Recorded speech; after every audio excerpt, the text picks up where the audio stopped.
ימים, והם לא רצו כאילו להטריח אותנו, אבל אנחנו זוכרים אותו, ואנחנו מדי פעם, אפילו בלי שהוא יגיד משהו, בלי שיגידו משהו, אז אומרים, כאן נפתלי היה ככה וככה, ואנחנו פשוט זוכרים אותו.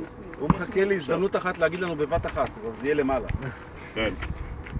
אז אני קטע משיר שכתבנו לו לפני שזה, אני מאוד קצר.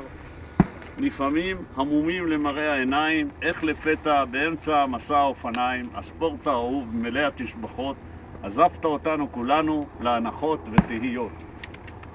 וזהו נפתלי, אתם כולכם, מי שזוכר אותו, היה בחור, תמיד משתדל, תמיד רץ קדימה, עד שיום אחד ליבו לא עמד בזה, היה לו בעיות בלב, ובני משפחתו בעצם לא אגיד ציפור, אבל הם ידעו שמשהו יקרה לו, אבל הוא לא נח, הוא עסק בספורט, יום בלילה אפשר להגיד, רץ 10 קילומטרים, טס עם האופניים, תמיד ראשון, היה לו את זה בדם, ודבר אחד אפשר לומר שהוא מת בלי כאבים ובלי מכאובים, ואף אחד לא היה צריך לעזור לו, תהיה נשמתו צרורה בצרור החיים. אמן.